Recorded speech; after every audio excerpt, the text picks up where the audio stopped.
The following audio recording has been designed for learning purposes only. Do not share, distribute, or provide any type of copies, or this audio lesson will not be made available to you. Good luck with today's lesson.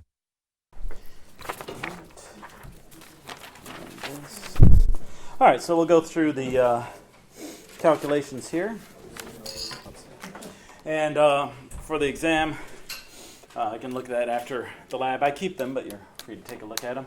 And you can see them any time during the semester as well, if you want to look at them more thoroughly. How many people have printed out Lab 5 already? Have already got? Okay, so do you have them with you? Okay, I made, it's a small, just a couple of changes. Was it? Yeah, 5, if you've printed them out early. It's a small change, but really important. So if you bring that to me, I'll write it right on there. So you want, and then if you haven't printed it, I put on the changes online, so you're all set. It was just a minor thing, but it'll make it confusing if I don't make that change. Okay, so looking at last week's lab. Okay, so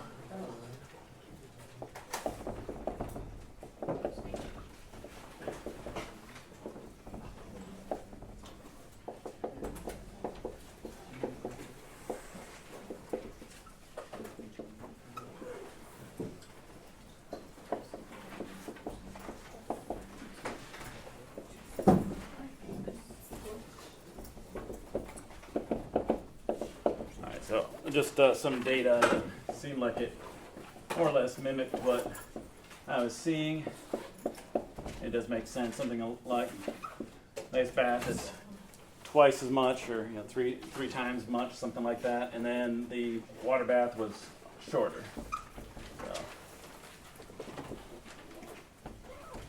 All right, so we'll have this data, and so yours might look different. I'm just remembering from what previous labs and what I saw. So whatever you have is what you have. Now we're going to use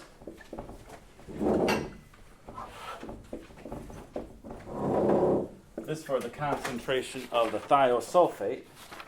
0.06 is what was on here, but again, the lab 8 or lab supervisor used what we had in previous semester. So you can put 0.6 here if you want. Actually, when it comes right down to it, it won't make any difference because everything is going to be a ratio. So, but I just want to show you how this is done. All right, so we have 5 mils of this,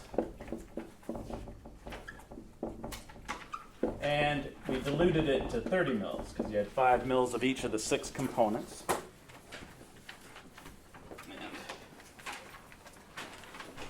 So 5 times, so using that 0.5, then everyone will have the same thing. It'll be 0.00833 molar, and this is the concentration of the sulfate ion, or thiosulfate ion. And the rate is going to be the change in the thiosulfate over the change in time. So we're assuming the final is 0. And when the thiosulfate runs out, that's when you get that color change. So what you're going to do then, for your calculations, we have, and I'm going to do it just once, but you'll do three of these because you have 3 times, and then average them. So I'm going to do one, and I'm just going to assume that's my average. So we'll have room temperature, and this will be the rate is equal to so everyone will have these same that same number, and then you'll divide by your time. And again, I'm just going to do one of them, assume that's my average, but you'll do it 3 times and take the average. Like that. And then we have the ice bath. And so the rate for and we use the same amount of thiosulfate each time. Everything was done the same except the temperature. And then this is the water bath.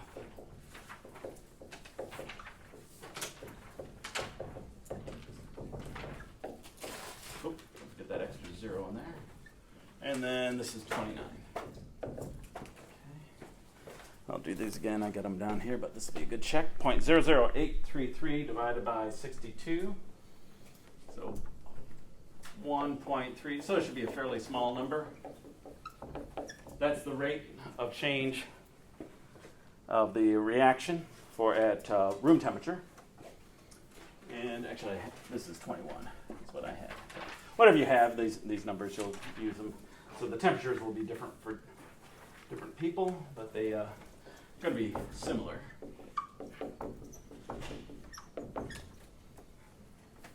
And then 0.00833.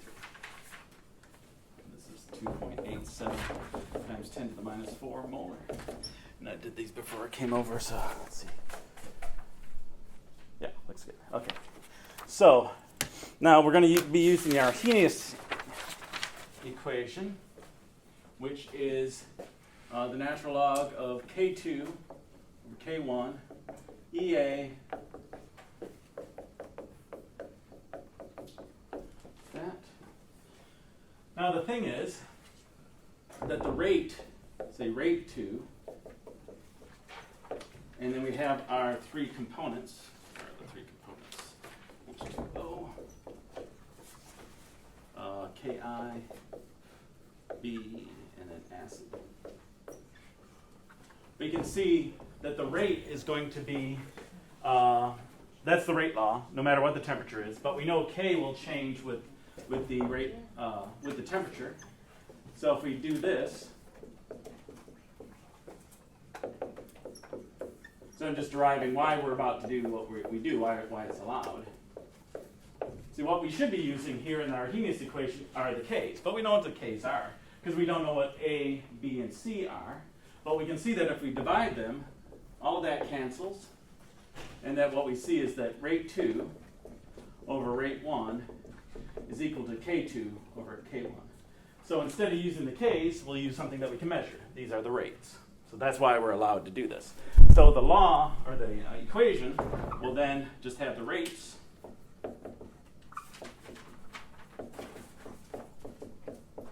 and this is going to be 8.31. And that's what we'll use instead. So that's what the equation said, the calculations say. So instead of, we could use the rates. We could then plug in all the concentrations, figure out what A, B, and C is by using the initial rates method, which would have meant we would have done 4 times as much work, or 3 times as much work, I guess.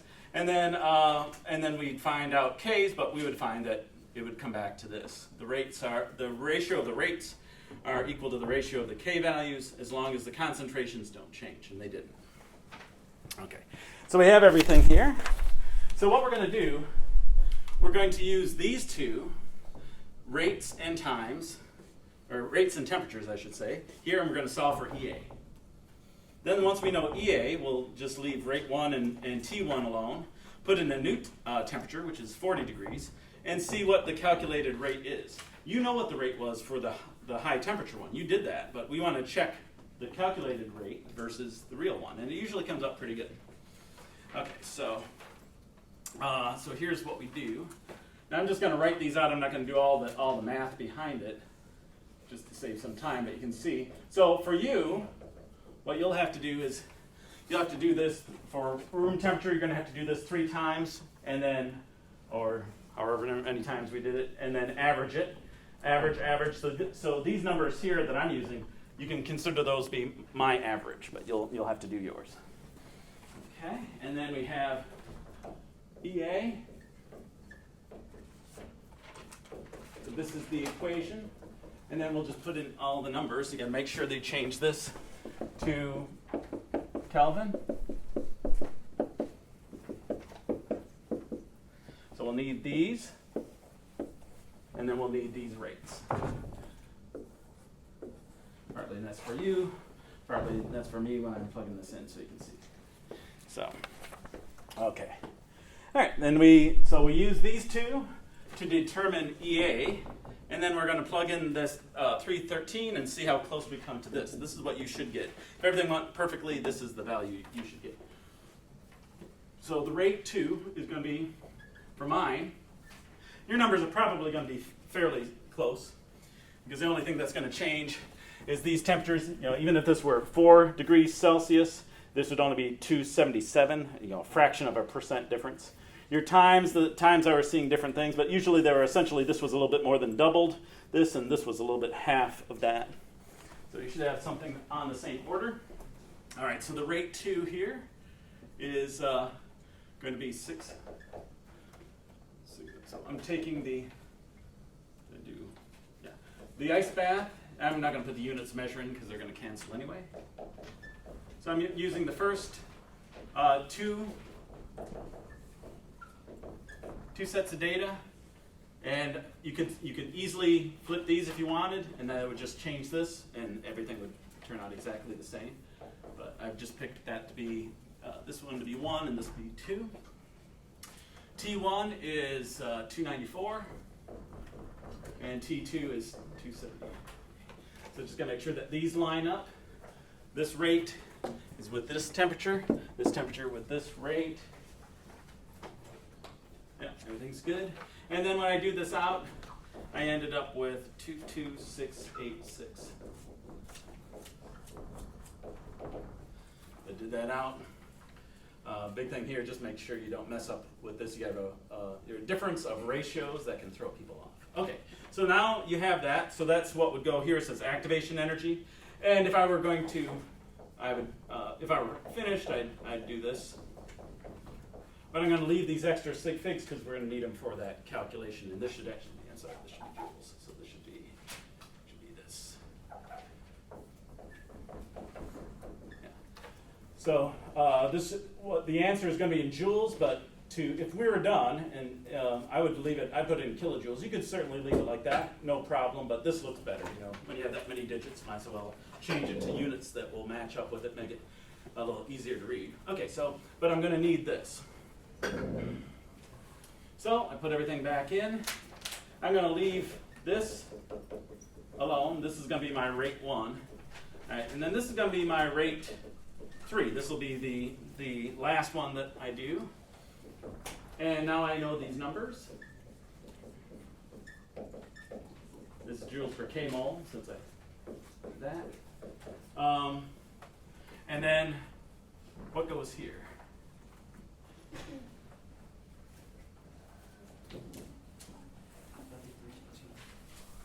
No, this is still, yeah, so that stays the same, but then, yeah, and the 313, for my 313 goes here. Your numbers are going to be slightly different. Okay? And then when you solve for that rate,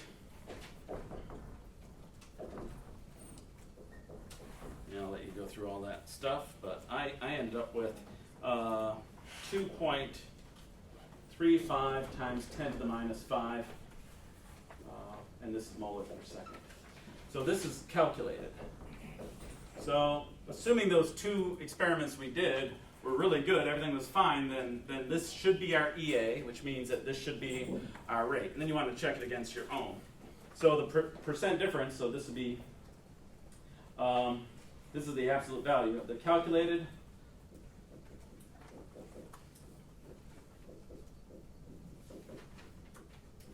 So you take the calculated value minus the experimental value divided by the calculated value, and it's absolute value because we just want a percent difference. It doesn't matter if it's plus or minus. So when I do this out, I end up with, so calculated was 2.35 times 10 to the minus 5 minus 2. And then my data, so this was from my experiment. That was that bottom number there, divided by what you generally divide by what is considered the correct value, and it will assume that the correct value was the calculated value, and I came up with 22%. And that was just kind of eyeballing with the numbers, so I was happy with that. You might find that it's closer than that. If you're further, that's okay. It's no problem. Generally, what you're going to find is that your 2 values are, I'm sorry, this should be 4. I don't know where I got that. Yeah, sorry. I was going to say you should be in the same power of 10 usually. That's what you usually come up with, so 22% for me. But yeah, so the only thing, this is just the work that you have to do here, but really what you have to do is going to be times 3, just for the time. Times 3 for that, because you're going to have to do your 3 rate rates and then average them. That's the average. So what goes into that, those final two calculations are your averages. Okay. It's good? Yeah. So for the middle equation, rate 2 and rate 1 has to be our room temperature because that's our base. Well, you can use either one. You can make this rate 1 if you want. Just make sure that you make this T1. Just make sure they match up. Okay. So I just went in the order that I saw them. So I took rate 1 and T1 to be from my first experiment. But if you take these and flip them, then you would flip this and it would remain the same value. Now, so when you calculated the percent, why now was that specifically for rate 3, and we have to do that also for rate 2 and rate 1 of this? Nope, because you're using rate 1 and 2 to calculate rate 3. Okay. In the lab, you did it rate 3, so you just want to see how close they compare. So assuming that you did a really good job with these and got good numbers, which usually happens, then your activation energy is usually really close, which means that your value should be close. I thought we did all 3 experiments in the lab though, like the room temperature, the ice water bath, and the... Mm-hmm. Yeah, but if you wanted to do that, you can. But if you use this now to do that calculation, you're going to get 0% error because activation energy is based off of these two. You've used these two to find activation energy, and then you wanted to check and see. Take another bit of it, but you could certainly do this and then find this one, and you could certainly do these and find this. It just makes it more simple though. To like, okay. Yeah, it's just a check to see if the equation works at all. Yeah. And you said the temperature is just the average for both? Oh, did you have different ones? I got 2. Yeah, take the average. Yeah, they shouldn't change that much. Yeah. So yeah, that should be fine. Oh. All right, good stuff.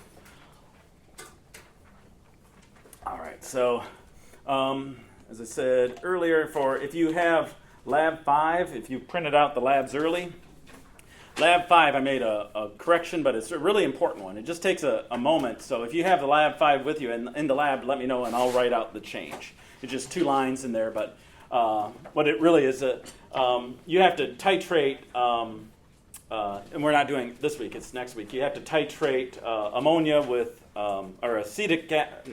hydrochloric acid with ammonia. And I have them flipped. So the ammonia should be in the burette. In an earlier experiment, I had HCl in the burette. So I just switched that, yeah. When did you switch it? Like, was it just today or was it yesterday? A couple hours ago, yeah. Yeah, the lab supervisor saw it. What it amounts to is that if you don't, then you have to do what's called a back titration, and it's not as easy to see. It still works, though, yeah. What's that? No, we're doing lab 4 today. The lab supervisor just got ahead on the material, and she wanted to get the concentrations, and she said, do you want to back titrate this? And I said, well, I did. At one time, we did do the back titration. What it is that you have phenolphthalein, that color, and then it disappears. It's harder to tell than when it comes into existence. So if you haven't printed out Lab 5, you're all set. If you have, I don't want you printing it up again. Just come to me, and I'll change the 2 lines that I have to, yeah. When do you want us to turn this? Oh yeah, Since you probably need more time, you can turn this in on Wednesday. Yeah, I don't want everyone scribbling away in the lecture trying to get this done. So yeah, Wednesday's fine. So I don't know if that'll come up again for the next exam or not, but this is how we'll do it. I want to make sure that you understand why you're doing this. Okay.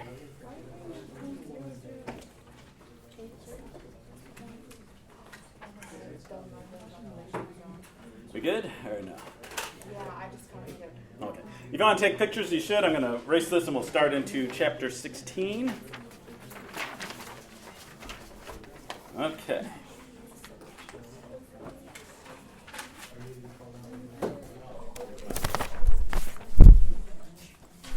Okay.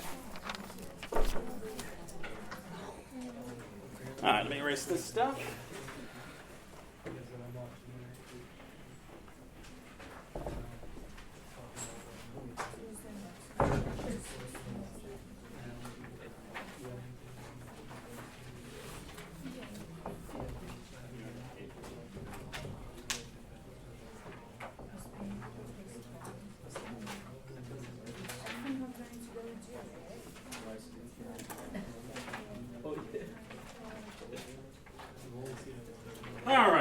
As far as the exam, it was pretty much one side or the other. I noticed it's called a bimodal distribution. There's nothing really in between. I did notice for the lower scores, some of the things that right in the exam guide, and I said they were on the exam, and there's no doubt that they're on the exam, and they were a lot of times they were left blank. I'm not picking on you. I'm just saying it's the exam guide is. Yeah, I said don't memorize it because I will change things, but there's some things in here you can see I can't really change it at all. It's what it is. Like the chemical equilibrium is a dynamic equilibrium. That was it. That's the only answer. That's what it was going to be, and there were several that left them blank. And it's like I'm not berating you. It's hard to mark that wrong. Let me tell you, it's like I'm not made of stone. It's like, and I'm just like that's 3 points. So take that seriously. And when I do say in class, like with the strong acids and bases, I said at least twice, because I did it for that one review, I said, this is going to be on the exam. Again, that was for some that was left blank. We don't want that. We want you make sure you get this under control. As far as in my morning class, some people are asking about extra credit. That would be at the end of the semester. And let me tell you, first, two things. One, nobody, if I do it, it would be based on the average. And the only averages I'm taking are of those people who have all the homework done. So I'm just going to see whoever had all the homework done, I'll take your average, and then if there's something to change, I'll change them. I'm not touching anyone else's, because that's a favor. And for students to say, well, I don't want to do that homework, that was boring shit, but can you give me the points for it? I said, no, I can't. I cannot do that. So if you want to prove to me that it's like you take your grade very seriously, there's 120 points just sitting there. For some people had it done, but there's a lot that, as far as I can see, they haven't. They haven't done anything, or they haven't been on the homework yet. And the homework helps too. It's not random crazy stuff that I said, man, this is a nutso problem. I've never seen this one before. Let's have them do that. It's the stuff that's on the exam. So take that seriously. And from another point of view is, if you had an A, you just barely got an A, and you had all the homework, and I said, I'm not counting your homework. You know what grade you drop to?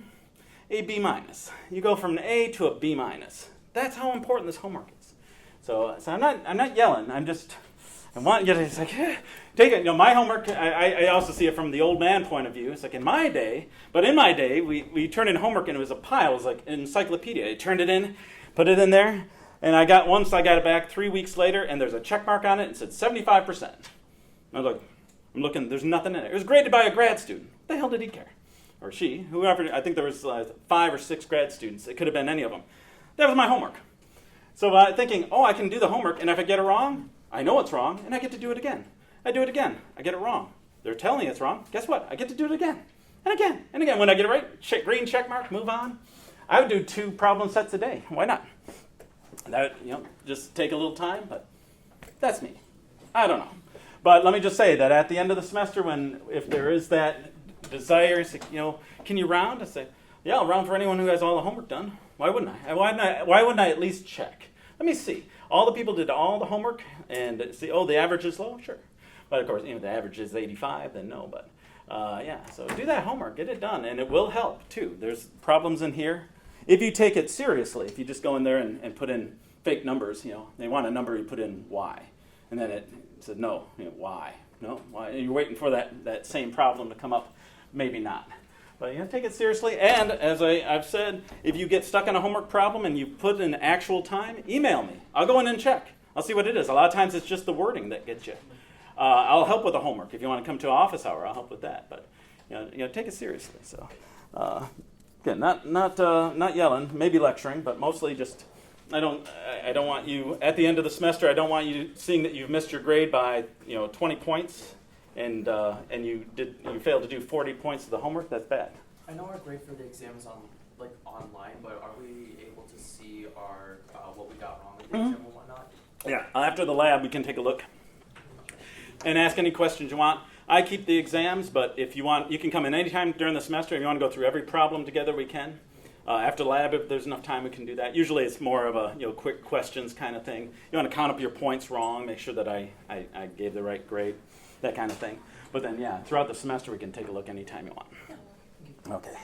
All right. So let us do, all right. So we have chapter 16. This is, I think for most students, they consider this the toughest chapter. It depends on how much you like math. If you don't like math very much, it can be a little bit of a struggle. But what this is about is that if we have an acid,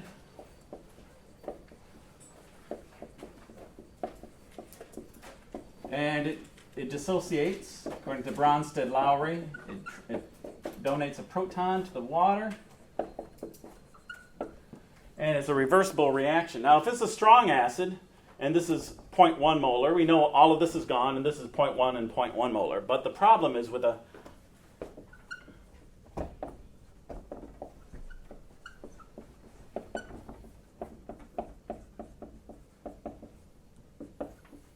because this doesn't dissociate 100%, if we put 0.1 molar for a weak acid here, we have no idea what this is going to be until we do the calculation. So this could be anything. So first thing is, this is called a, I might as well do up here, I won't do a calculation.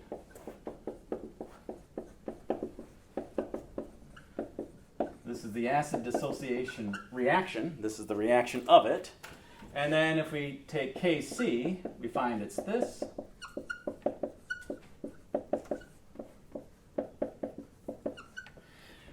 And because this is what we're going to deal with over and over again for the rest of the chapter, we have a monoprotic acid, and it's going to dissociate. It has a special K that we call it Ka. This is the, let me see. This is the acid ionization reaction. Either one. So this is the acid dissociation constant. And this part would be called the whole thing would be called the acid dissociation constant expression. So you got to be careful on the exam. If I ask you to write this, you have to just write it out. There's no multiple choice or anything. If I ask for the acid dissociation constant expression, it's this thing, all of this. If I want the reaction, that's it. So the acid dissociation constant expression, and to say it more briefly, the Ka expression is taken from this reaction. So we're going to use the ice table. We're going to do all kinds of stuff here to determine the concentrations, determine Ka, what's called degree of ionization, and pH, a lot of things. Okay, so you should know these two things. We're going to use this over. Now, I chose this as the general form. I think I covered this in 15 too. General form of a monoprotic acid. That is, it has one hydrogen. And then, yeah, I'm pretty sure I covered this, but let's have it in here. So we have the general form of a diprotic acid. And then as far as we're going to go is HA3, general form of a triprotic acid. Now, so using this, since HA, this form would fit for HCl, HF, HCN, HClO3, for acetic acid, for nitric acid, nitrous acid. Notice that you have hydrogens here, and then the A, whatever the conjugate base is. Really doesn't matter. We're not often worried about the concentration of this. So we're worried about this. This will give us pH. So from this we can find pH, which is, for the more advanced problems, that's almost always what I ask for. What's the pH of this buffer solution? And so you have to do two boards worth of calculations to find the pH. So, but that's why it's okay to do this. So for this, obviously this is no big deal. These ones aren't too much. But if you're writing acetic acid, you can see you'll get tired of doing that pretty fast. So using HA is perfect. All right. Let's look at the first problem here. This is a different one because we're going to be solving for Ka, which we don't normally do. Let's run this. Okay, so we do nicotinic acid, And this one has a formula of HC6H4NO2. So this is a good one to start with to show why we probably want to use HA. You're free to do this. You'd have this here, nicotinic acid plus water, and then you'd have H3O plus, and then you'd have C6H4NO2 minus. But you can see that's not really helping you. Even so, though you see it all, it just is more confusing. So it says nicotinic acid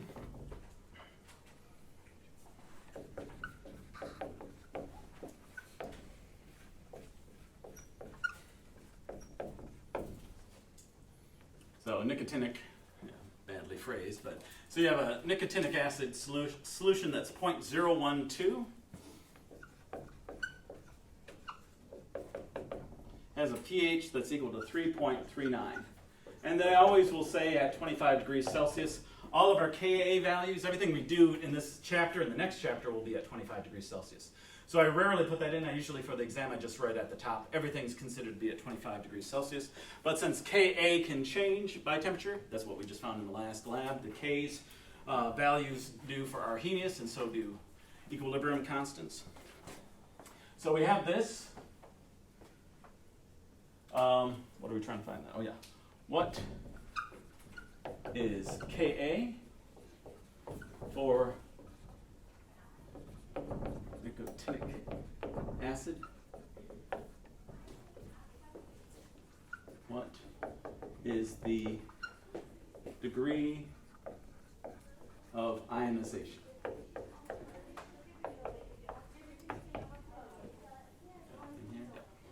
So just doing this problem out. Had to use that pH and that concentration to make sure they matched up. Most of the time I just make them up. Okay, so I'm just going to call this thing HA, so I never have to write all that stuff out again. So you write it, our Ka reaction, our acid dissociation reaction, whoops.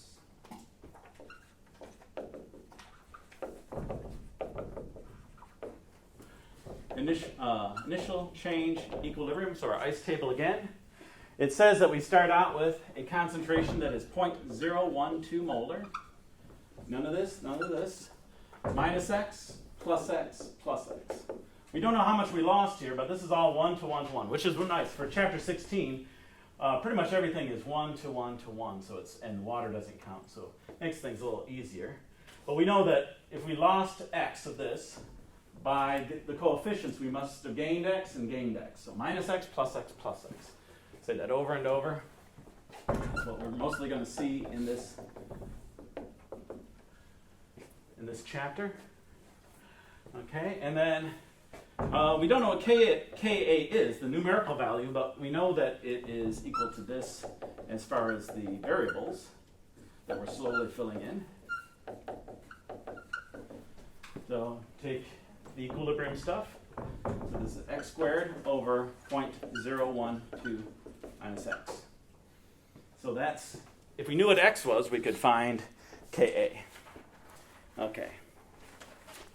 Well, x is equal to the concentration of H3O plus. Is there anything that will get us to the concentration of H3O plus? Yeah. Yep, pH, yep. What happened, water? Why don't we have anything under there? That's a liquid. Oh, okay. Yep, so the concentration doesn't change. So that makes our life a lot easier for these problems. And that's always going to be the case. Yeah, for the pH, we know that the concentration of H3O plus from chapter 15, 10 to the minus pH. And we are given pH.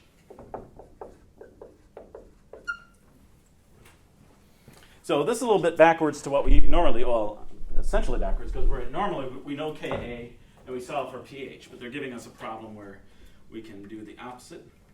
And sometimes you don't know what the Ka is for an acid, but as long as you can figure out, you have this concentration, you put in a pH meter, you find the pH, you can actually know it's Ka right away.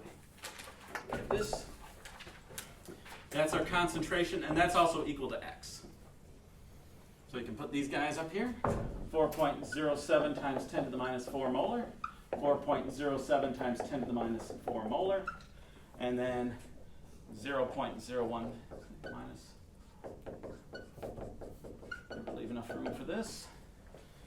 0.01 minus 4.07 times 10 to the minus. So this is 0.0116. Okay, and then we put everything in here.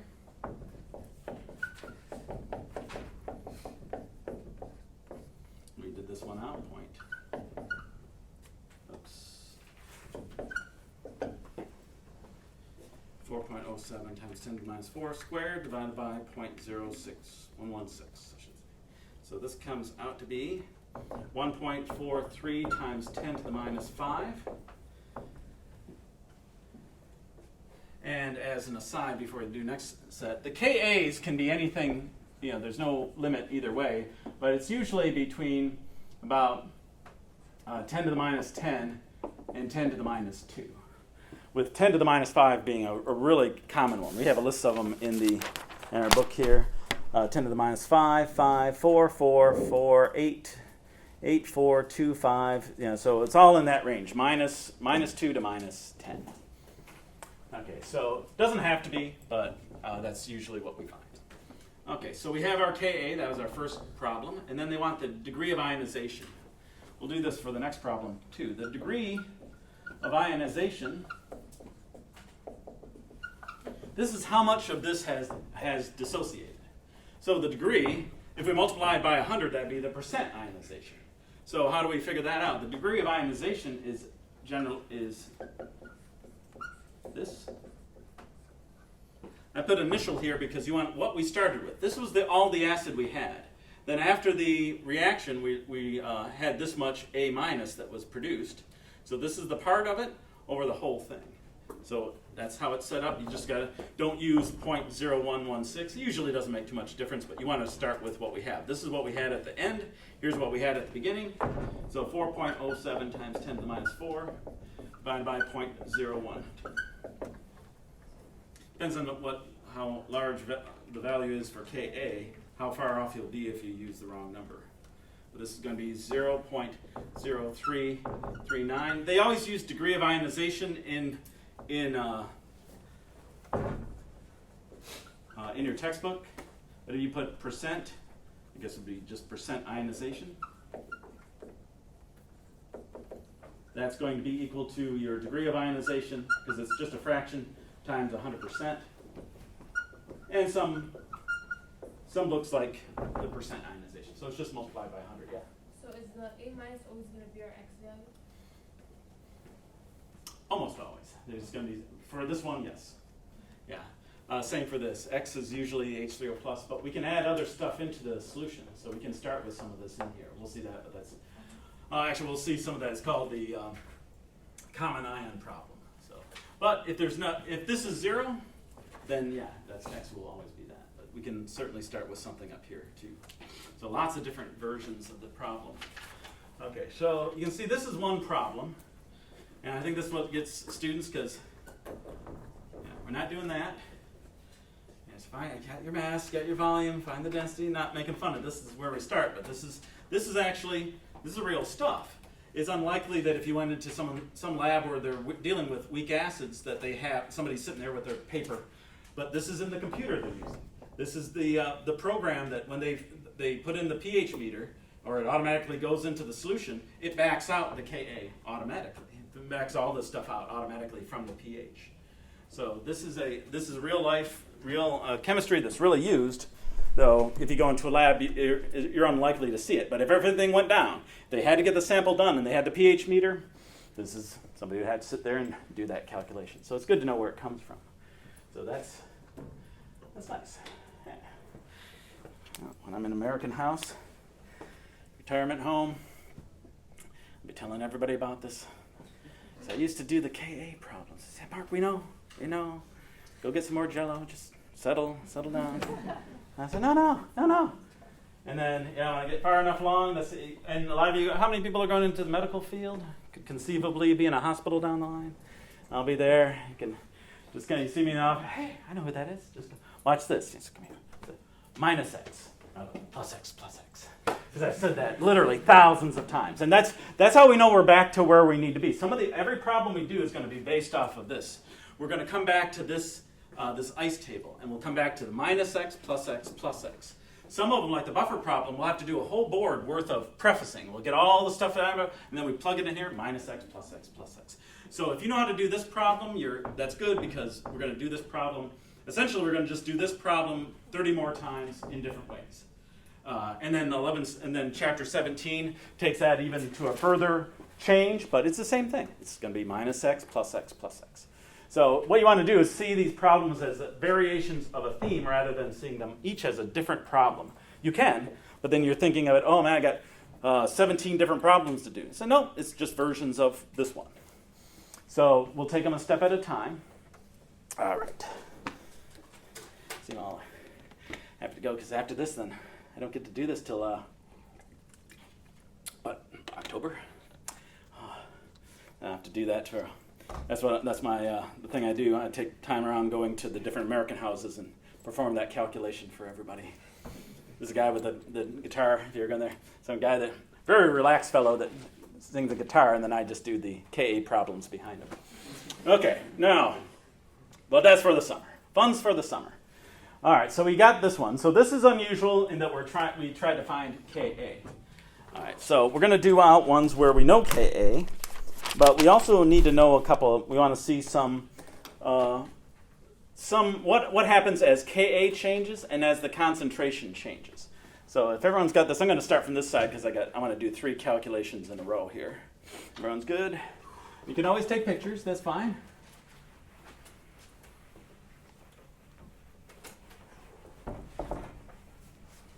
Okay. So the first thing is, if we know Ka,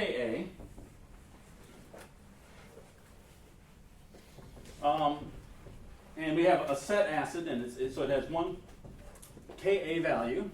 If we change the concentration, how does that affect the acidity, pH, and the degree of ionization? So let me just do. I'm just going to do them out as separate problems, and then I'll show you the connection. So find pH and degree of ionization for a 1 molar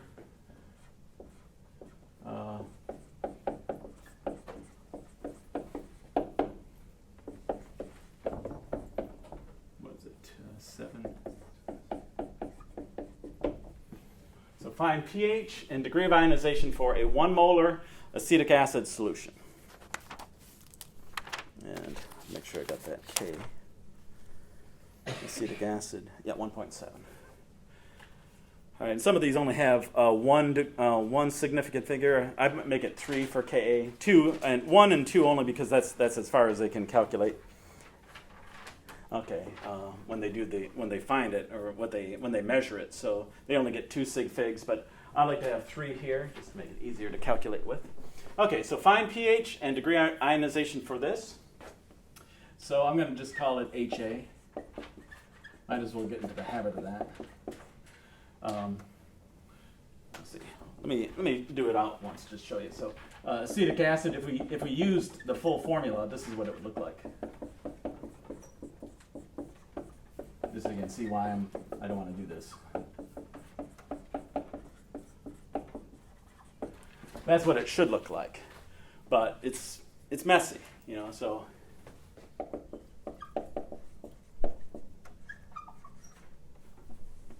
Instead, make the acetic acid, equal to HA. If we do that, then it looks like every other problem, and it's a lot cleaner. You don't get all bogged down trying to remember the formula on the one side, make sure you got the right charge. You can see HA, so H in this stuff, A minus, that stuff with a minus. So this is what I use. So you're free to do this. You want to do this for every single problem, you can, but this looks better. This doesn't help you, I don't think, to have all of that stuff there. So instead of this, we're going to use this. Okay, so we do this out. So we have 1 molar, 0, 0, minus x, plus x, plus x. Some of this gets used up. We don't know how much, but we do know the ratios, or you know these coefficients of we lose this, we gain it on this side in the same molar amounts. Like that. Okay, and I'm not going to write out this full expression many more times, but I just want to make sure everybody sees how we get this next step. This is our Ka expression. I'm going to plug in these values in here. Okay, and this is going to be equal to 1.70 times 10 to the minus 5. Okay, so the first problem we have here is we need to use the quadratic formula. No problem, it's just it takes a couple extra minutes to get this done. What we have, though, is we have a test.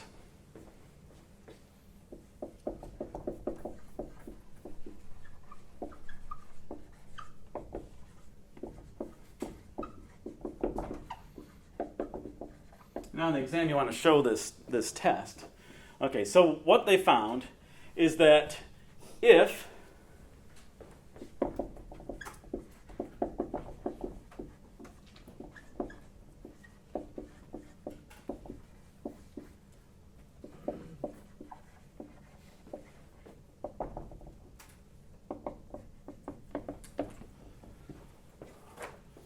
if the concentration divided by the Ka is greater than 100, then we can ignore this minus x. We can't ignore this one. What we're saying is that x is so small that if we subtract it from 1, it essentially rounds back to 1. So this was back. This approximation was very important back before calculators made things a little easier. This is what was done. They said, well, because they knew if that's true, if this value is greater than 100, then you're going to be off by less than 4% or 5%, something like that. And the larger this value is, the less you're off. So if this ratio here turned out to be like 1,000,000, you probably won't even notice any rounding problem. Okay, so but they're saying, yes, if that holds, then we can certainly forget about this, and then you can see how easy this problem is going to be. All right, so let's try this out. I'm just going to use the number. I don't need the molar in here. So this 1.7, so this is, I'll just write out the full number so you can see. Is that greater than 100? Yes, by a huge amount. So so when we get it done, you're going to see that x is so small that it really doesn't have too much of an effect on the concentration. And that's what they tell us. Okay, so because of that, we can say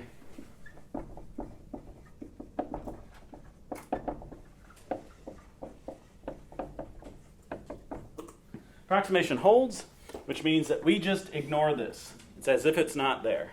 So the problem then becomes much easier. So now it's just going to be multiplying these two numbers and taking the square root. So x squared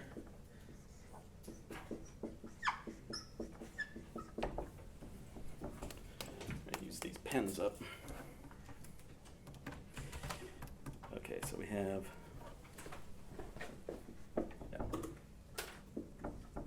and I'm going to write it as scientific notation.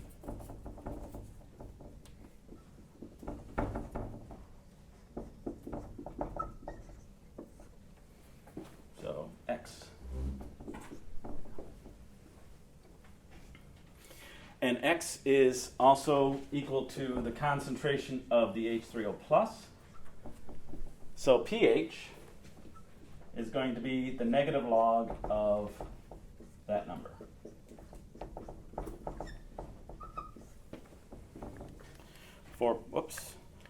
4.12 log. So this is going to be pH is 2.39.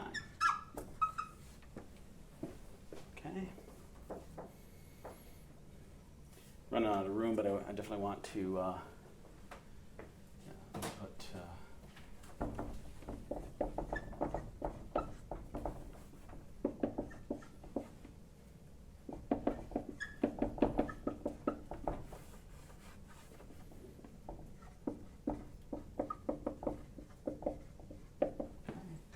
Enough so I can put the degree of ionization problem there. So solve for this, and then degree of ionization is equal to the x. Where's x? There it is. 4.12 times 10 to the minus 3 over 1. That's easy. Good. there's the degree of ionization. So that it's 0.4% of the acid dissociated. So very small, but definitely it's there. It definitely causes a pH. pH of pure water is 7, so this is pH 2.39, so it does make, it's fairly acidic. Okay, so we found pH and we found the degree of ionization. Okay, so that's just a basic problem, but I want to show 3 of them in a row. We're going to just keep taking smaller and smaller concentrations. So we want to know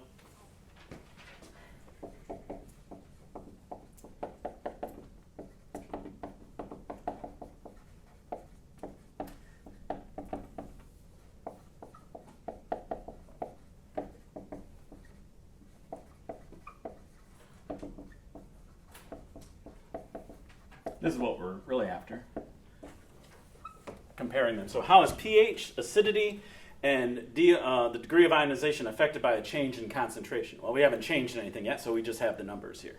So acidity is qualitative, and then degree of ionization and pH we actually have numbers for. So let's do it out here. And this will be good practice too.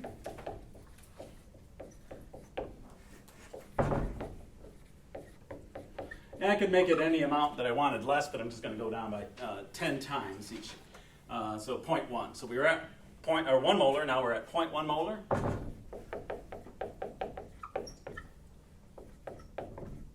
And SOL apostrophe N for a solution. And then we have, actually don't even need that. That tells us the solution. The Ka is equal to same thing. And then over here we're going to do, one of them will tell us the change. You'll see it, but it's good to see 3 just so you can see there's a pattern. Need 3 to make it clear.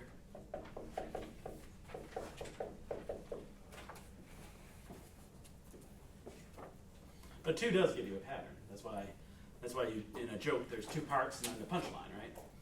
Guy walks into a bar and something happens. Another guy walks in the bar and same thing happens. Okay, now you have a pattern, and then a third guy walks in the bar and then something changes, and that's the funny part. So 2 set up a pattern, and then the third is the change. But here we're going to do out 3 just so you can see a little bit better that pattern. Sometimes just two data points is not enough. All right. Okay, so we do this out again.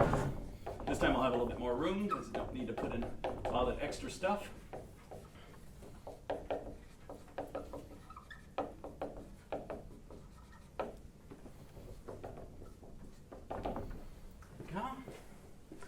So we're going to start right here, this other stuff out of the way. So it's going to be, you'll see, what I want you to see is that it's extraordinarily procedural. Once you know how to do this,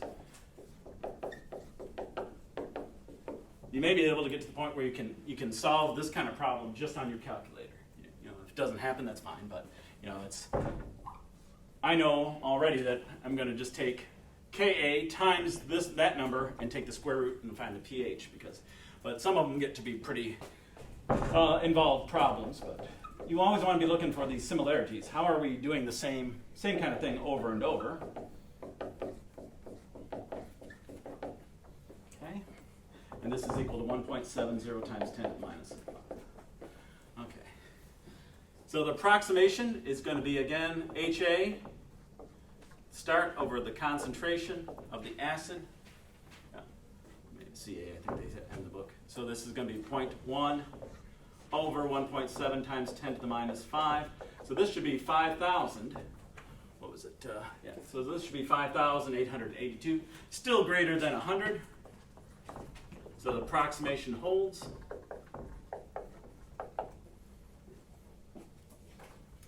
Now, I didn't mention this, but if let's say this had come out to be 5.88, then what that means is we can't ignore this, and we have to do it by quadratic formula. So on the exam, there's going to be one that you have to do that way. The rest of them, the approximation is going to hold, but there'll be one that you'll have to do it that way. Okay, so the approximation holds, so we can just ignore that.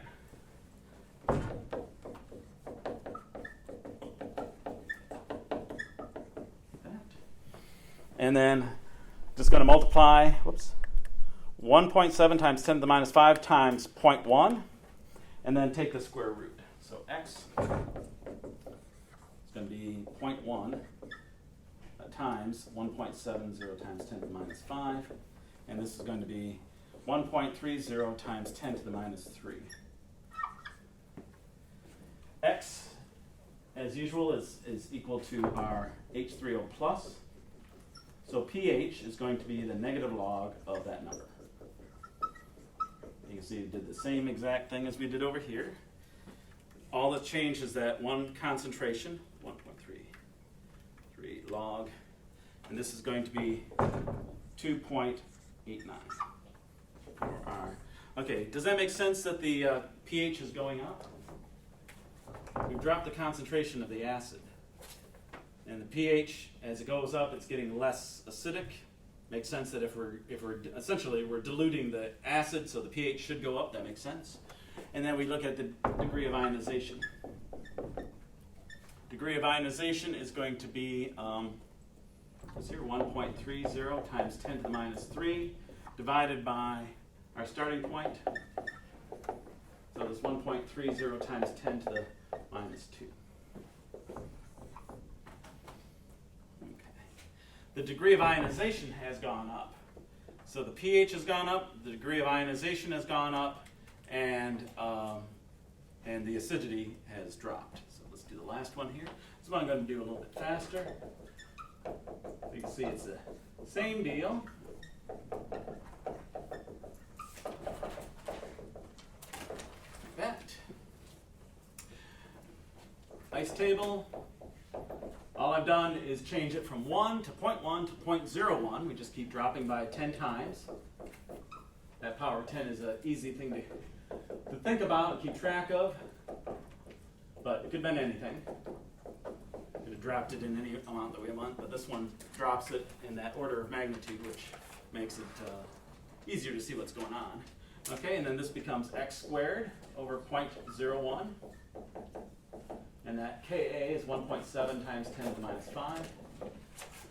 And then we see that the approximation, this is going to be 0.1 over 1.7 times 10 to the minus 5. And that's going to be a drop by another power, another order of magnitude. So that's going to be 588. It's getting closer to 100, but it certainly is above it. So the approximation holds. And what that allows us to, if we didn't have this approximation, then we'd have to leave this in here. We have the quadratic formula to deal with. No big deal, but it's just more time. But this says, nope, don't worry about that. And we'll look at that again in a second. Let me just finish this up, because this is a good thing to have. X is going to be the square root of 0.01 times 1.7. And this is going to be 4.12 times 10 to the minus 4.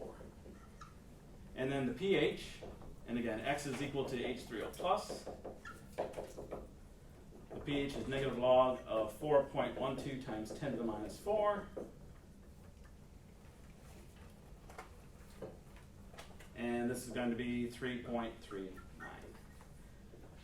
And then the degree of ionization. This is going to be the concentration at the end. So that's going to be x. And divided by the initial concentration of the acid.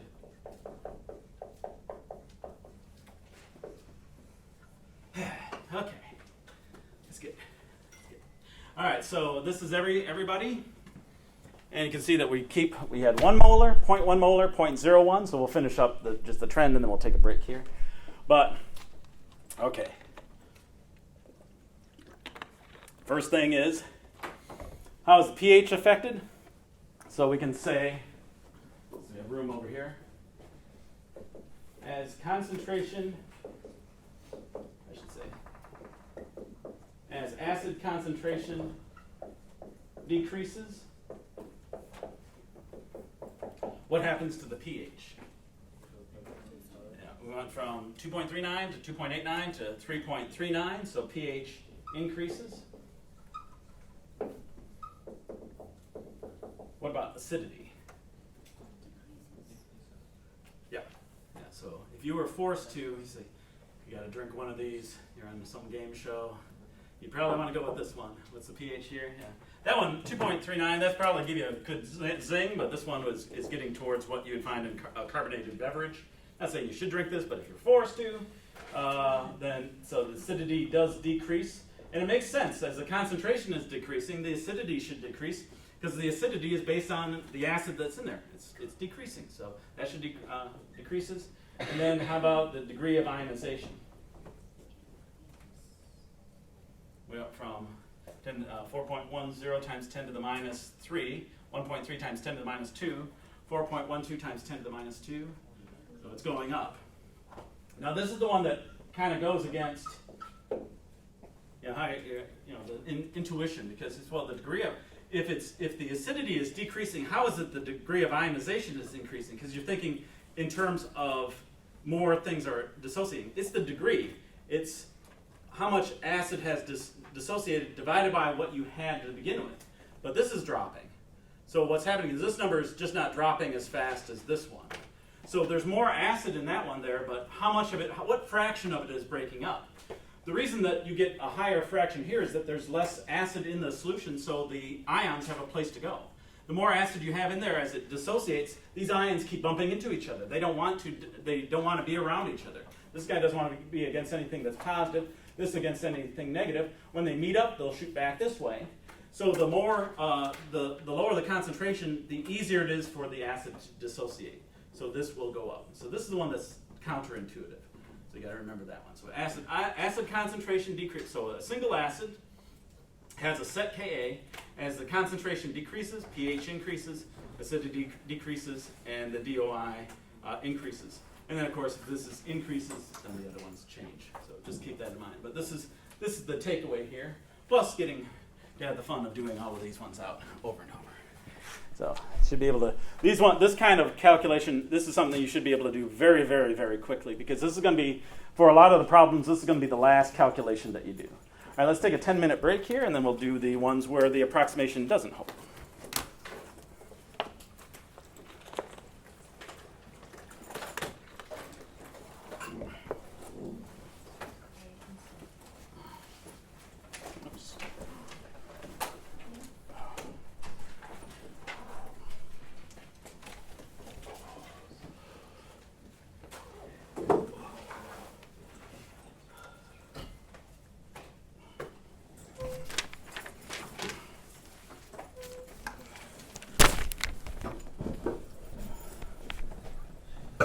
Really?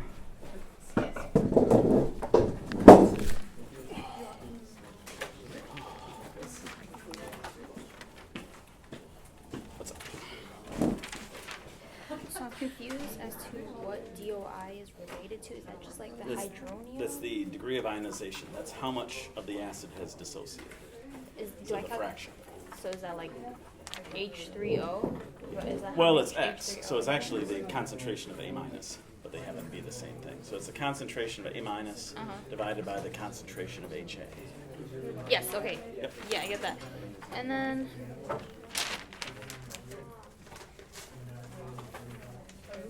So just for and then is this just something that I have to remember from the chapter, I'm guessing? Yeah. So Okay. yeah, just get used to making that check each time. Was this supposed to be Ka? No, CA, concentration of acid. Oh, okay. Oh no, you're right. Oh, that is on top. Ka is on the bottom. Sorry. Yeah. Damn it.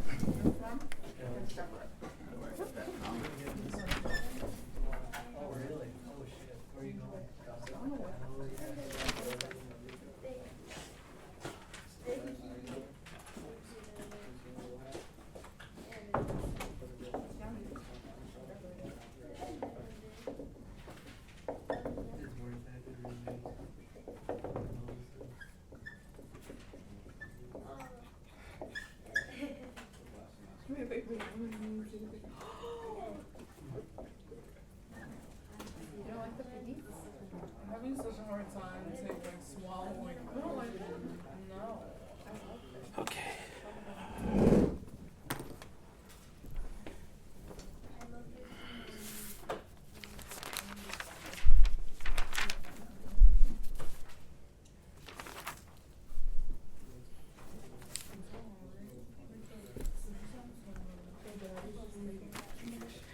gonna tell you that in the library, but I'm like, it's gonna be like,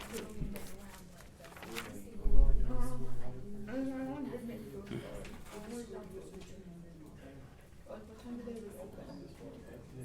Remember they go for lunch? Oh, wait, let me just.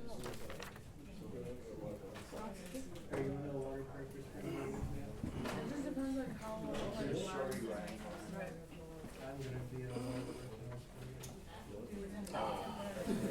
It's like I'm already gonna be at one.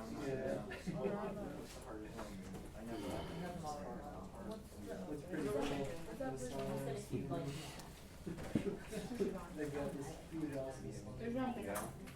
And they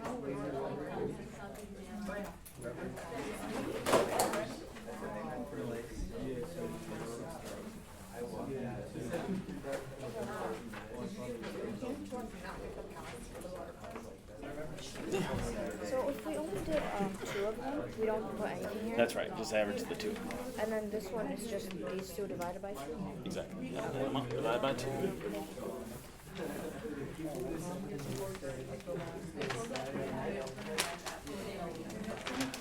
Yeah, I didn't think it was that. Yeah, not like 2 weeks. I mean, you've been there since. Yeah. I love COVID. What I'm up to now is still my shit as much as I can. Why are you sitting right now? It's bad. Here, be healthy. Like the old one, I was like, huh, this is kind of sketchy, but I feel safe. With this new one, I'm like, there's no way this is safe. They must have hit the bare minimum. I'm not wobble out. Yeah, like, they're never gonna think that you can probably chop it up. Yeah. We're so crazy.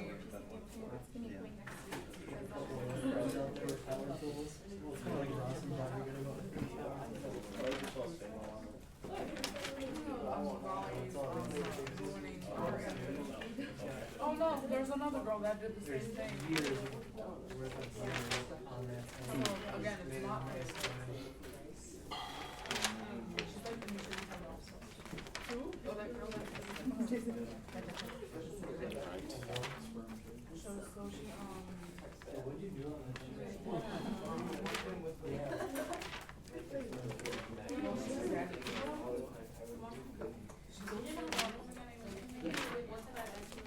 That's not.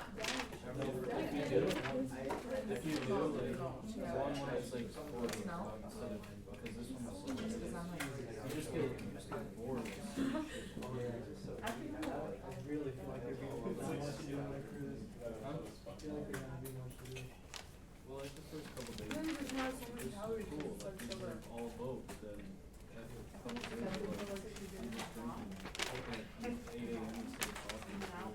That's what I do on the weekends. Sterling They just tastes just good. use apples. Yeah, that's when I rounded now and moved to like the Sterling Water area. Bottom- You're already in a, oh, you're in a freight. And Is it all But then I'm not just- trying to, I'm well, like, trying you have to to buy move that $600 to. package. But the Is ticket it a for like, person or a What is family? it? it's person. Really? Now this girl's trying to Well, move that that's to. only for the package. She's going right. You gotta look it up. But like, that's like for water, that's like Oh. everything, like $4 It's for like a water. water. It's like $4 Man, for water. my sister So like, was you might as well just buy the $600 package, because you're gonna go for that. I'm easily gonna go $600 What? in water. Yeah. It's like $8 a beer. Jason. Where is it? Oh, I definitely. Probably had to do one. It's like right there. Where? By your right foot. Oh. How much for shots? I think they're 13, 14. Oh. I didn't do much. Jason. I'm gonna call her there. $2,000. Walking straight.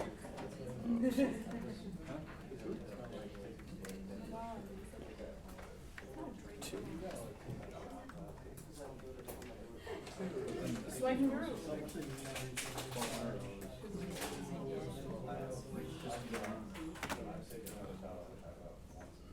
One more. What is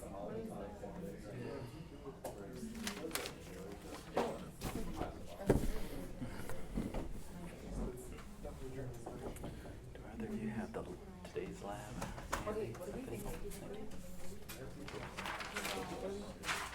For what, Ron?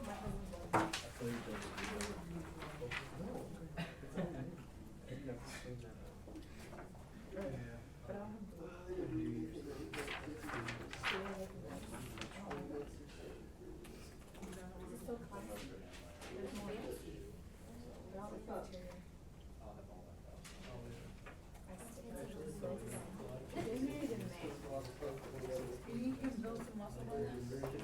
I really like this one. You just look your muscle.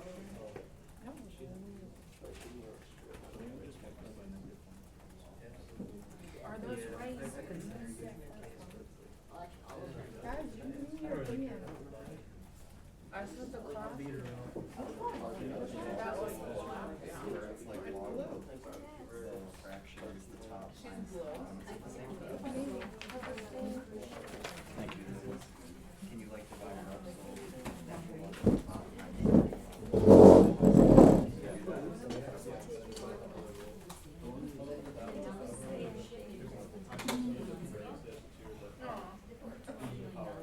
Oh, before you did it? I was gonna do that after, but I guess. Look at me breaking out.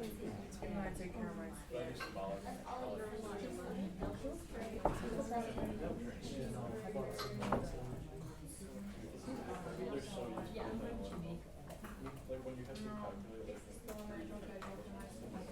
That's like a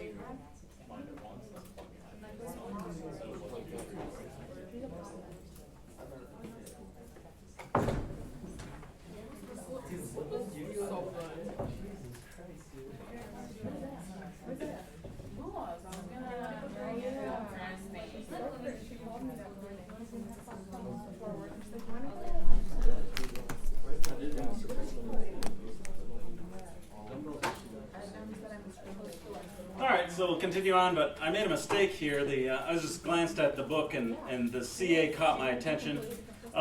This is the concentration of the acid and over the Ka. That's what I've been doing. The math was right, but you take the concentration of your acid to start with, divide by Ka, and that has to be greater than 100.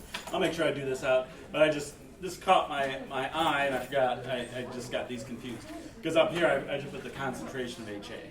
So we'll do those out. I'll make sure I do that a few times to account for that. All right.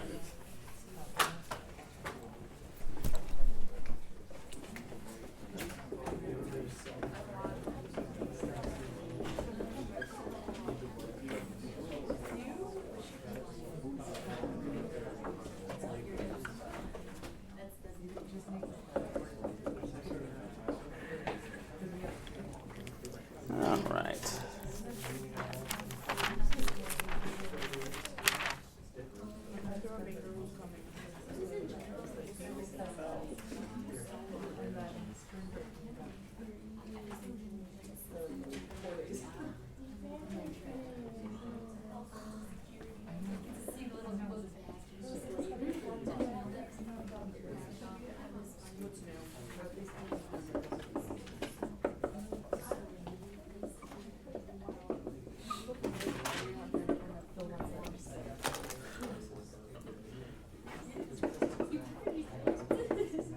Okay, so this one, I won't go through three of them. You can see that this one has a larger Ka than this. The Ka determines how much it dissociates. So we should find that as the Ka gets to be larger, more dissociation, so we're more acidic, lower pH. And in this case, the higher the degree of ionization. So we'll do out these, I'll show you those. So I'll just do these, but you can find acids that Kas range all over the place. You can put anything you want, but you can see that this one is much different than this one. So we'll do this one first. First, this is nitrous acid. And because these are such small formulas, it's no big deal to write them all the way out. I can do do them, just show you. In this case, no big deal. So ice table, and I said 0.5 molar solutions of each. So we're keeping the concentration the same, we're just changing the acid. And we're seeing that the Ka will affect the pH, the acidity, and the degree of ionization. It should affect the pH and the acidity because that's what the Ka is. It tells you how much the acid dissociates. So we have x squared minus, and then this is HNO3, so this is 4.5. That. So 4.5 times 10 to the minus, okay, and then the approximation, that's the concentration of the acid divided by Ka. So the concentration is 0.5 divided by the Ka, which is 4.5 times 10 to the minus 4. So that is equal to over 1,000, which is definitely greater than 100, so approximation holds, and we're good. So that means we can ignore this. So x is going to be the square root of 0.5 times 4.50 times 10 to the minus 4. Take the square root of that. So multiplying by 0.5, we're ignoring this, so that's not like it's not even there anymore. Multiply by 0.5 and then take the square root. So 0.5 times that square root. And this comes up to be 0.0212 molar, and that's an X. Along with the concentration of the nitrite ion, it's also the concentration of H3O+, and that allows us to find the pH. So the pH is the negative log of this.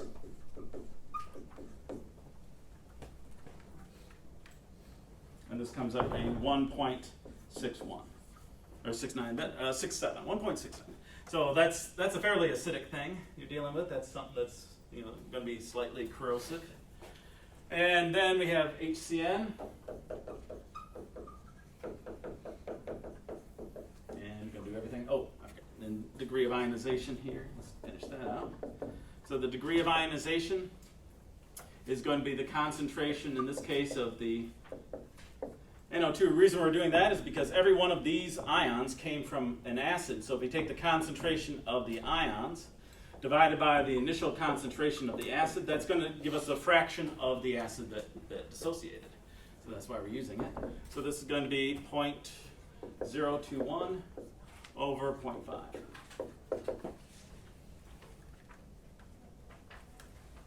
.0424. Okay, so what we see there is that about 4% of the acid dissociated. So now we go to a Ka that's much smaller. See how that affects things, and we'll compare them. So this is CN. So ice table, 0.5, 0, 0, minus x, plus x, plus x. Put these into our Ka expression. 4.90 times 10 to the minus 10. So here's where you can, on the exam, you can just write, you need to write it, that the approximation holds. You're looking at this. This is 5 times 10 to the minus 1 divided by essentially 5 times 10 to the minus 10. So this is a billion times larger, but I'll do it out. But you can, but you need to say somewhere that the approximation holds. And I'll trust that you can see these two numbers and know that that's going to be greater than 100. But let's do it out here. So this comes up to be 1.02 times 10 to the 9th.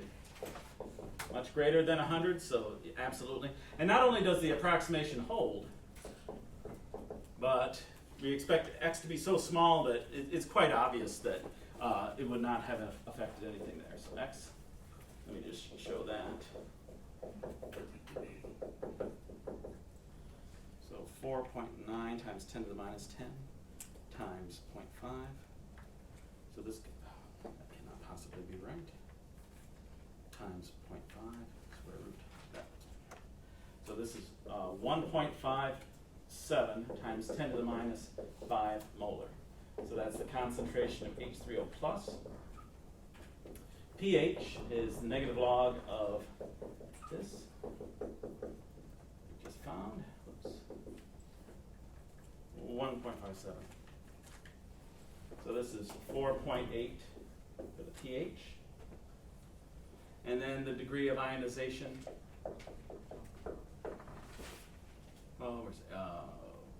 Here. So it's 1.57 times 10 to the minus 5 divided by the initial concentration, which is 0.5.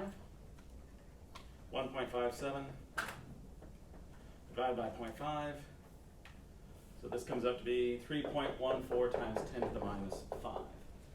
So times 100. So this would be 0.003%. So minuscule. So very little dissociates. Okay, the first thing is, here's why here's a good example for if we said the approximation holds. What if we took 0.5 minus x? X is 1.57 times 10 to the minus 5. And that gives us 0.49998843. So if you had this on here, you got to round back to 3 significant figures, which rounds back to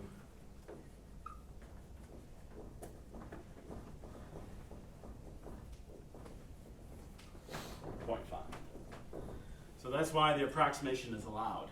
When x is so small, if we put it here, it's going to give us it certainly is going to decrease the number, but you can see the number rounds right back. And even if you kept this, so well, I'm going to be really particular, I'm going to keep this. If you carry this through rather than 0.5, all you've done is added some extra work, and you're going to the number's going to come up to be exactly the same. So that's why, let me just circle this.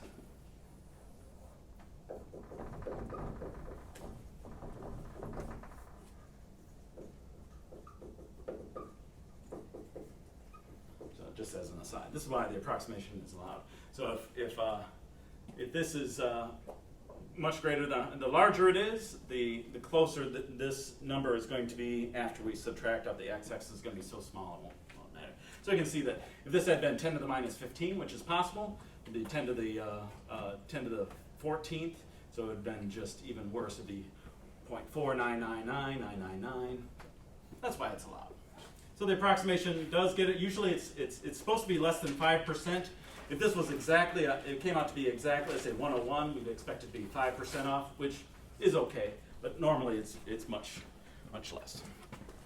Okay, so as the Ka value decreases,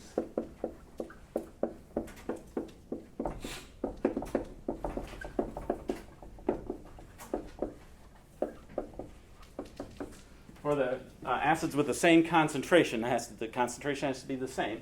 So as Ka value decreases, what we see is that pH increases, acidity decreases, and DOI, the degree of ionization, decreases. So this is the one that's different from before. But remember, for the other one, it was the same acid, different concentrations. Different acids, same concentration. So the first one had the same Ka because it was the same acid. Here we have different Kas. So those are two different questions. How are these three things affected by a change in the concentration of an acid? How are these three things affected by different Kas? Make sure you get those two. And really all that's changing here that I think is in this case, it's intuitive. So as the Ka value decreases, the acid gets weaker, so the degree of ionization should be weaker, or less. Okay, so those are two trends. So we've done 5 of these problems, just working out these trends that you should know. That's good.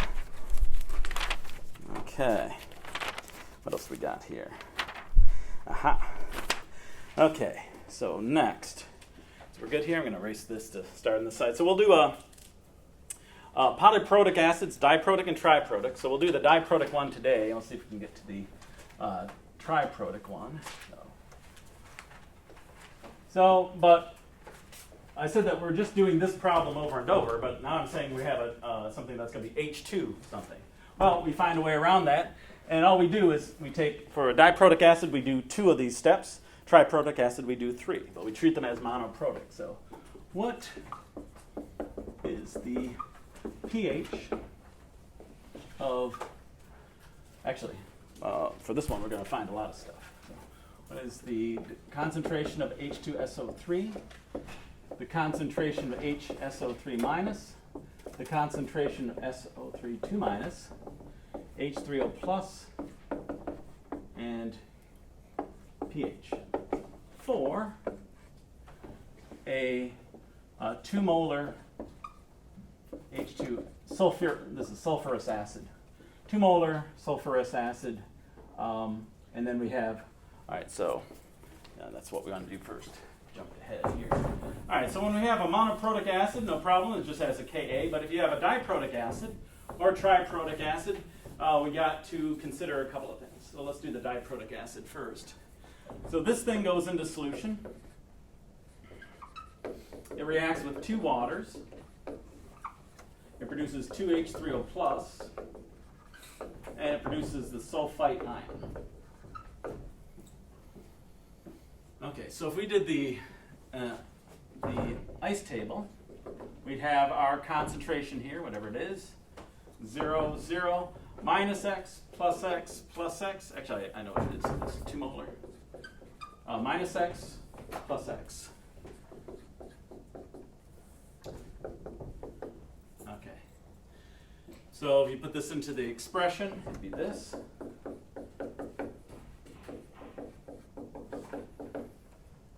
So that would work,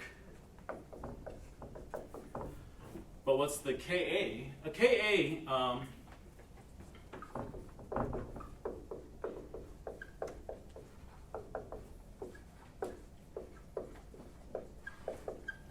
this is for only 1 deprotonation. We got 2, so and I gotta have 2 waters here. So, we're not really going to be using this because I'm not putting a lot of effort into it, but I'm just showing you that we have 2 deprotonations. The Ka is for 1 deprotonation, so as it stands, this doesn't give us a lot of information, so we really can't use this. Besides, if you look at this, we can find the concentration of H2SO3 at equilibrium, and we can find the H3O plus, yep, but what about the HSO3 minus? That's not even up here. How can we find, that's something you're asked to find, we can't even find it, it's not up here. So this is not how we do it. So what we do instead, we show both of the,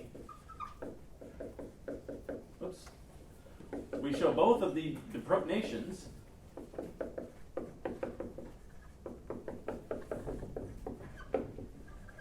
in steps. That's step 1. And then that, see, this still has a hydrogen, so it can still deprotonate. So though it's the conjugate base of this acid, it's an acid in its own right. We bring it down, that's the second step.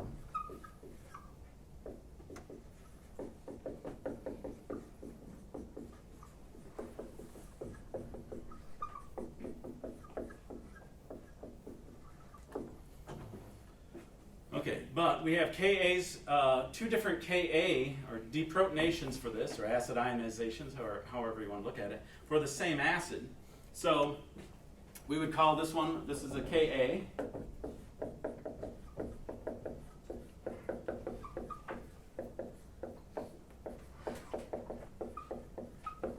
That. But this one also has a Ka. If we look at it, it's this. So we've separated a fairly complex problem that doesn't give us very much information into 2 steps. Each of them a monoprotic deprotonation, it's what we'd expect. We each have a Ka here, but we do have a problem. This one's Ka and this one's Ka. So when you have a diprotic acid, what would be a good thing?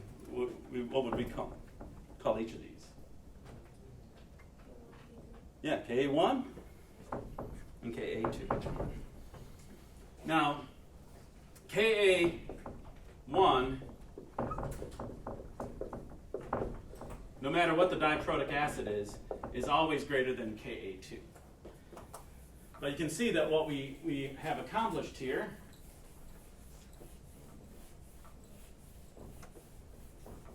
is making what is a fairly complex problem into 2 that we know how to do. So this is now just 2 Ka problems. So once we do our ice table here, let me just get rid of this guy here. Once we have determined this one, and we found this at equilibrium. So this was 0 and 0. What does this one become to start? What's the initial here? So this is happening in turns. This one happens first. So this can't be 0. It's going to be this guy. So bring that down. And this one's not going to be 0. It's going to be whatever this is at equilibrium. And then we continue on. So it's 2 steps now. So each step, even though it's going to take a while, very simple. It's just a Ka problem like we've done. But it also allows us to find this term, which is up there, but it's not up here. And everything is tabulated. What Ka do we use up here? Actually, what you would use is Ka1 times Ka2 up here. But this one, we want to be able to figure everything out. So we use Ka1 and Ka2, the 2 steps. So let's do, I'm just showing what we're going to be doing. It'll make more sense when we do the actual calculation. Okay, so we got to write out the Ka1 and Ka2. Should remember this. And if there wasn't a Ka3, like the triprotic acid, it would be that, and if there was 4 hydrogens, it keeps dropping away. Each K gets smaller because it gets harder for the H plus to leave, or the next one to leave. All right, so let's do this. Yeah, we got time. All right, so we're going to do this out. I'm going to just use the full formula here. I usually do that for this one in the triprotic acid. You could use H2A, but it gets, since we're looking for these particular ones, it's easier if you write them all out. They're not usually too bad. Okay, so we have this, and I got to write out Ka1, and that's in the book. There's a table of them. For the exam, I'll put those right into the problem, just like in the exam guide, so you won't have to look for them. In the homework, though, they'll give you a table that you have to go to. Sometimes they're different than what's in our book, but use whatever they have. They should be close enough that it won't make any difference. I think there's 3 or 4 textbooks. Oh, that's -8. That use the same homework. Let me just make sure that the approximation holds, because for this problem, the approximation will hold. You have enough to do without having to do the quadratic formula. So, all right, so we do this out. We have this.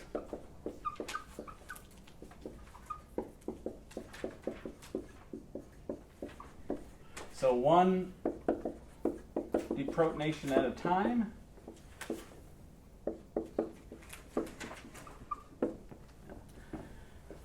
And we'll do this one up, and then we'll talk about the lab. And starting next time, we'll do the quadratic formula one. I skipped it, probably just mentally I blocked it from mine, so we didn't have to do it. But we'll do that one, and then we'll do the triprotic acid one. The reason I do this one, on the exam will be the triprotic acid one. I do this one because this one shows up in the homework a lot. And even though all it is the first 2 steps of the triprotic acid problem, it does throw students off. So let's do one of these out. All right, so we have this. This is our first step. So 2 molar here, 0, 0, minus x, plus x, plus x. So instead of plus 2x here and all kinds of weird stuff, just back to our monoprotic acid is what we always want to do. We're going to deal with salt solutions. We'll deal with buffers. Everything, no matter how complex it gets back, we want it back to this, something nice and simple. You can always break it down that way. Diprotic acid will need 2 steps. Triprotic acid will need 3. But we're just doing the same problem over and over. Okay, so if we look at this, I'm going to try to put everything on the same page here. So this is going to, no, we won't worry about that. So we have x squared. And what's that equal to? Yeah, this guy. So this is the Ka for the first step. Then this is an acid on its own, and it deprotonates. That's the Ka2. So we use this one for the first step. Makes sense. Ka1 is used for the first step. So. And, okay, so check the approximation. It's going to be the concentration divided by Ka, in this case Ka1. So 2 divided by 1.3 times 10 to the minus 2. So this one's close, because this is 154. That's why I was checking earlier. So So the approximation just barely holds, but for the diprotic and triprotic acid ones, they always will. Not that you couldn't do 2 quadratic formulas in a row. I once had an assignment that I gave, homework assignment, where I did it. It was I think it was 16, it was this. It was more like it wasn't like their homework, but it was, I just wanted to see if they could do this. The problem was, after about the 3rd step, the approximation didn't hold. So they used the quadratic, they were pretty upset. Nobody actually did it. So you wanted us to do 12 quadratic formulas in a row? I said, no, I didn't, I forgot. Anyway, so there's no limit on here, but we're just, but the approximation holding will make things a lot easier. So approximation holds, so we can ignore that. That's just gone. So 1.3 times 10 to the minus 2 times 2 square root. So x, which is the concentration of H3O plus, is equal to 0.161 molar. Okay. And then that means that that HSO3 minus is also equal to 0.161. So we'll put those here. That was below. And then over here, it's going to be the concentration of H2SO3 is going to be what we started with, minus x, which is 0.161. Sometimes it's such a small amount that it rounds back, but this one won't. This will be 1.84. Okay. So that's the first step. All right, but let's look at the second step, what we have to do.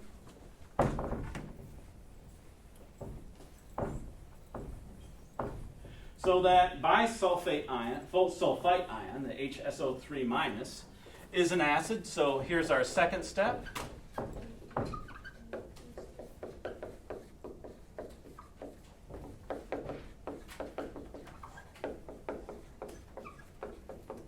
Okay, so here's where the sulfite shows up. And that's one of the things that we're after. Okay. So what's the concentration here? 0.161. Yep. 161 molar. Is there anything else up here that we know? Yeah, don't forget that this is all happening in the same solution. So we found H3O plus in this first step, so that must have to come over here, and then we gain some more over here. So this is going to be minus x plus x plus x. But what we do know right now is this. H2SO3 does not show up over there. So I'm going to write them all out here. So at this stage, here's all the things that we need to know. Oh, that's pH. So what we know for sure is this. Because H2SO3 doesn't appear over there, so once we are at equilibrium, it must be done. But H3O plus and HSO3 minus, they're up here, but we're going to lose some here. So this is going to drop. This one's going to increase, so we have to keep going. And then this one will, at this stage, we'll find SO3 2 minus. So we got to do that all out. Okay, so this is going to be point. So I think this is what gets the students is that, it's very procedural, but notice this is a lot of work here. And you got to keep track of every step. And when we're done with one problem, then we're taking this stuff over to the next problem, and on we go. So this is a good one to do, and triprotic acid one we'll do on Wednesday. Okay. Now, so if we do this out, this is going to be 0.161 plus x times x over 0.161 minus x. And what's this equal to? 6.5. Yep, so we're using Ka2.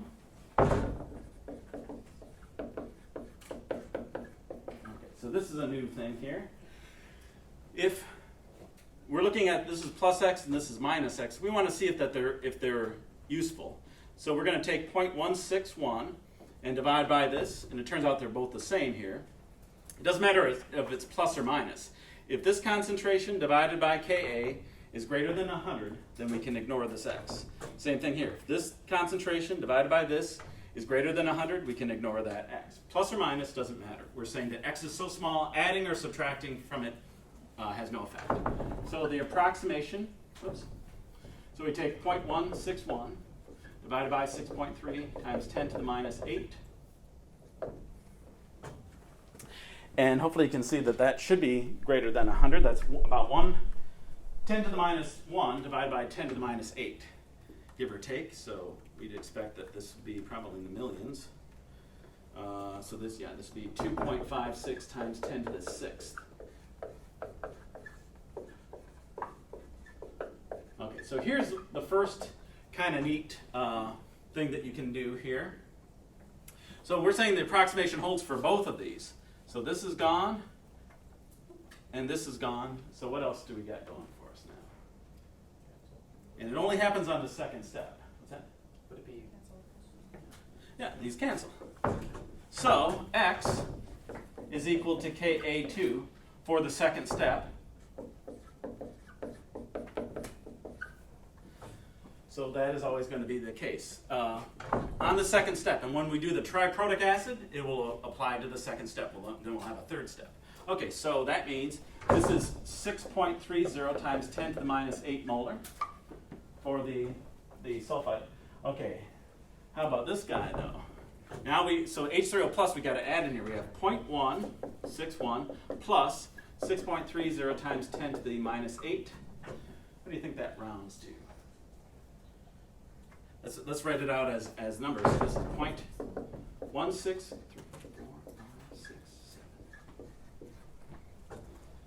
That's what it would look like. You think it's safe to? Yeah, it's safe to round back to that. So what that means is that this is 0.161. How about this one? If we did this out, it'd be 0.160999999. So it's going to round back. So in reality, from the first step, we already knew these two, and that's always going to be the case. We're going to add a small amount to the H3O plus. We're going to take away a little bit from the HSO3 minus, but they're going to round back to what they were. So in the second step, all we really needed to learn was this. So we can say that this is 0.161. This is, I'm going to change this in order just to make a point.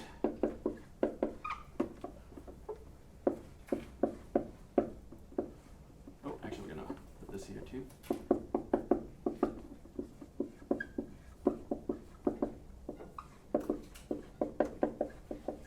Okay, and then the pH we can find there.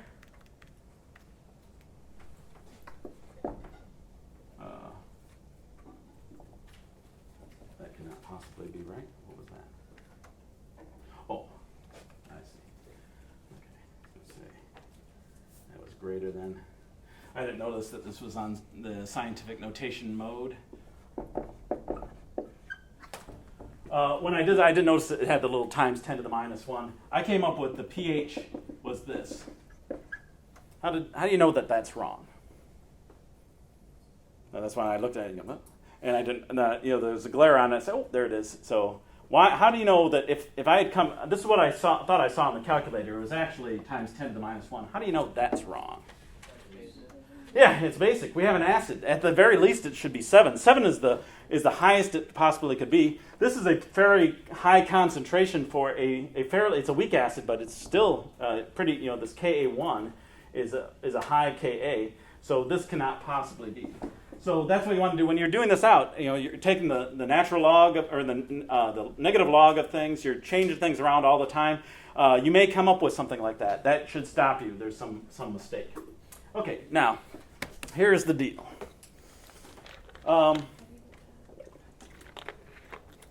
Which one of these did we learn in the first step then? Well, this one we know. So this was the first step. I'll just write a 1 there. How about this one? Yeah. How about this one? Yep, first step. Which means that this one we learned in the first step. And then this guy? Yeah, I had to do the second step. So, actually, and you could actually argue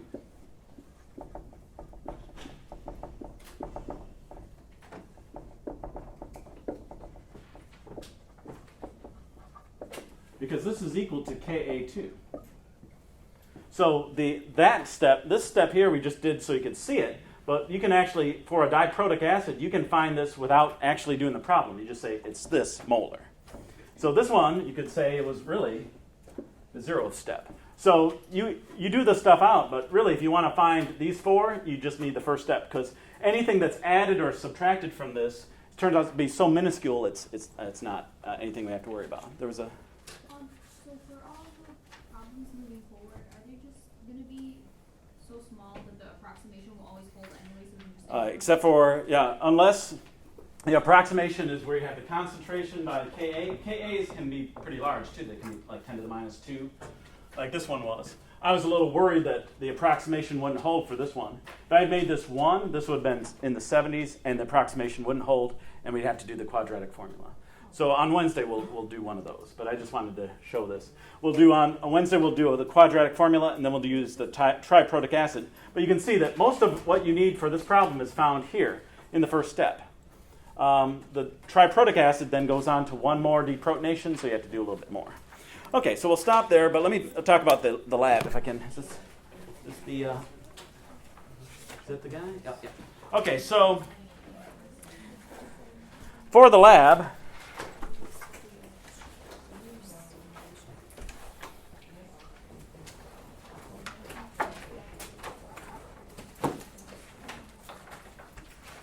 and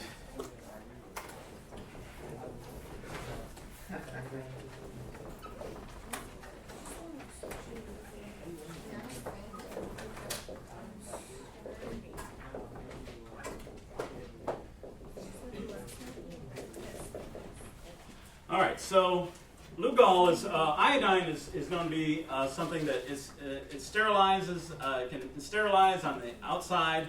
It's considered to be something that will help medicinally and inside to some degree. People would think that. I don't know if it's really used that much anymore. But when you take iodine and iodide, it will create triiodide ion. And this is what you're going to find. You're going to find out the value of Kc.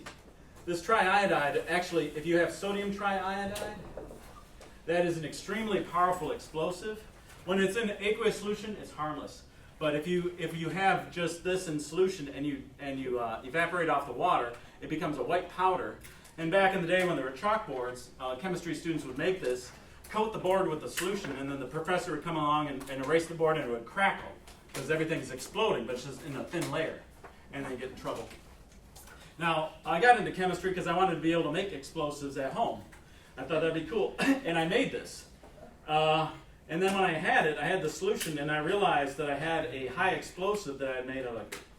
Now, I lived out in Imlay City, and I thought, okay, what do I do now? Now, it's perfectly harmless in solution, but when this dries out, I have like 5 or 6 grams of something that's on the order of TNT, so I buried it by the side of the road, and as far as I know, it's still there.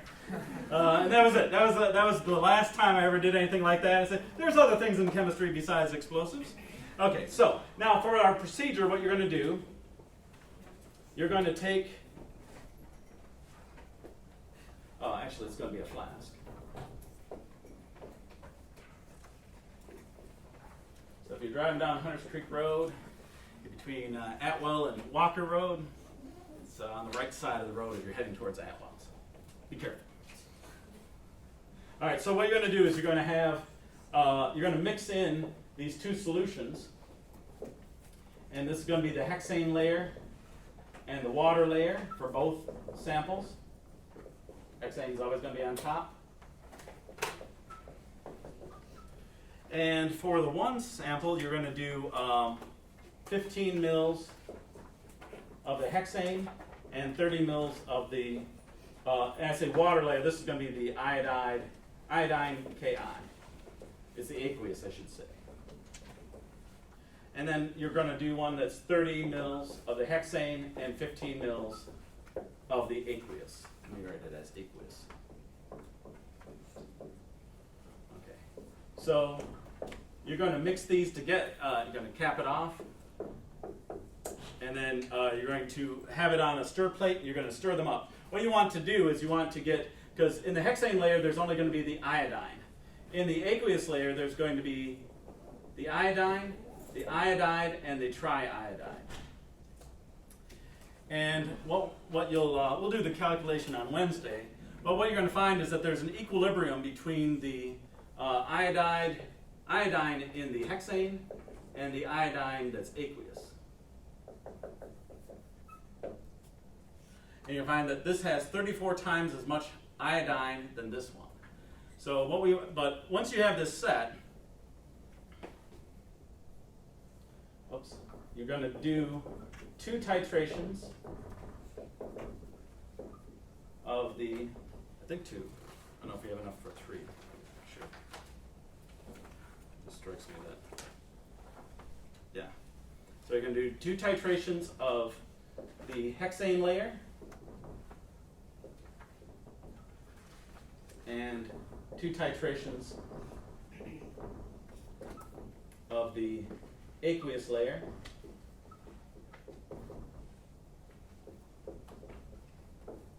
For each flask, labeled A and B. So 2 for here, 2 for here, 2 for here, and 2 for here. So you're going to use a pipette. Get the hexane layer out, 1 and then 2, and then for the water layer, you can just drop down below here and get the water layer and get 2 samples for there. I think it's 3 mils of each. Yeah, 3 mils. So, and then 3 mil sample, 3 mil sample, 3 mil sample, 3 mil sample, and titrate them. So you're gonna have I guess you're gonna have 4 titrations for each flask, so a total of 8. You're gonna titrate it with sodium thiosulfate, and the color is going to disappear. That's how you're going to know it's its own indicator. So you got to take 3 mil samples and add in whatever they say. They have a buffer here, and then you titrate it with the sodium.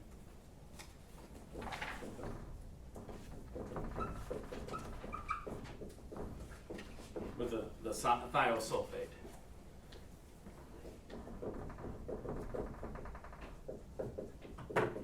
It should look like water. The color, I think, is for the hexane layer, it's going to be purple. For the aqueous layer, it's going to be more orangish and brown. But you want to go until all the color is gone. When you're titrating, because this is an aqueous solution, you titrate in here, it's going to form its own layer. So you got to kind of swirl it around until all the color is gone. You'll see little bubbles that'll be purple. It'll be hard to see all the color, but you want to wait till it's all gone, whether it's in the one layer or another. You'll see it once we get in there. But mix up your samples, stir them. That takes a while, but then the titrations, once you do a couple of them, you'll get the hang of it. Let's get over there so we'll have the full 2 hours. Head on over. Thank you. And just to give you a heads up, and then when we get over there, ask any questions you like. Good luck with today's lesson.